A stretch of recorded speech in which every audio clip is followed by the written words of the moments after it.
Alright, this is a long overdue video, but this is just gonna be a BTS of a shoot that I've done months ago.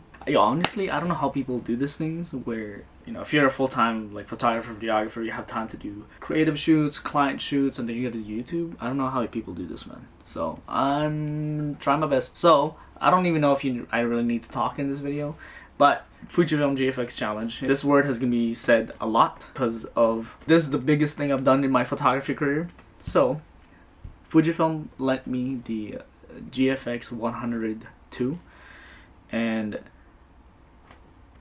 bruh, without going too much into it, I think it's the closest thing for a perfect hybrid camera. Obviously 100 megapixels will eat you alive in terms of storage, both photo and video, but 100 megapixels, man, and a large format camera, yeah, I don't think you can go any way about it. Yeah, anyways, they lent me a camera from beginning of the year 2023 till July 2023, end of July. During that time I wasn't shooting the project Athletes of God, which with the GFX Grant Challenge was about, but since I had that camera with me the entire time, I wasn't shooting that project the entire time. So whenever I had time to shoot, how many times am I gonna say time? Whenever I had time to shoot, then doing creatives, I was able to use that camera and just see night and day between the camera that I use for most of my work, which is the XH2S, and the GFX 102. And yeah, I'm gonna show you some footage. Do the hard work after. Okay. Guy literally came here just to crumple up some paper. Yes. You can move. I feel so cute right now. Oh my god.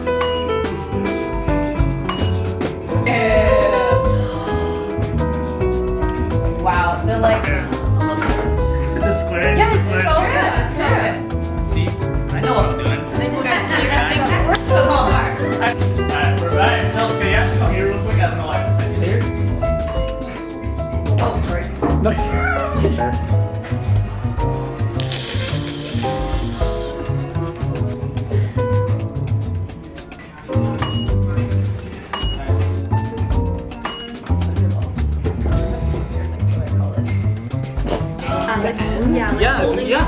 Yeah, we can definitely dramatic. Yeah.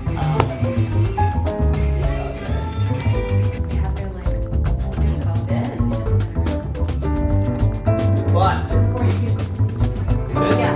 That or not? No, I feel like with this we can have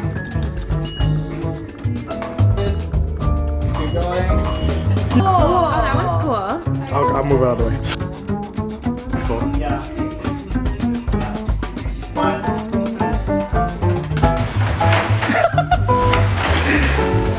Hey! That's so funny. So I think it's just for appreciation, right? I got it. Let's go. Look at that. So much freaking killed it. Of course. You killed it. That's a wrap. All in all, I think the GFX 102 is for professionals. You shouldn't be getting this if you are getting into photography. If anything, any of the GFX APS-C line is great. And the reason why I say Fujifilm is because of the price. I think Fujifilm is still one of the cheapest brands. And I'm not saying that as a diss.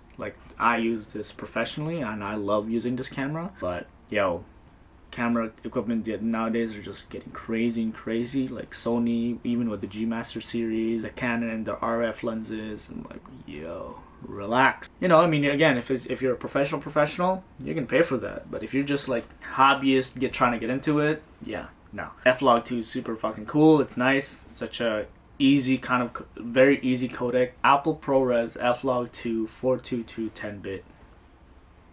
For video, everybody's a videographer now, so Fujifilm's great.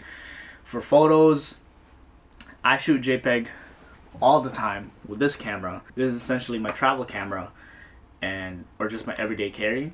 I have the XH2S and an XH2, and I have the X106, and the X106 To be honest, this does great video now because of the IBIS that it has, but obviously I wouldn't expect people to buy this right off the get-go because this is $3,000 Canadian. I think Fujifilm's like a great starting point. If you can create a workflow that works for you with whatever camera, then stick with that, because to be honest, it's efficiency over everything else. Like if you can work with a Canon camera and you know how to color it, you know how to edit with that kind of file, or Sony, you know how to work with all of that, then stick with that. There's no reason for you to like jump all around. Yeah, I think overall the camera is not for everybody. For me, I want it. The only downside of that camera is that it's 10 freaking grand body alone.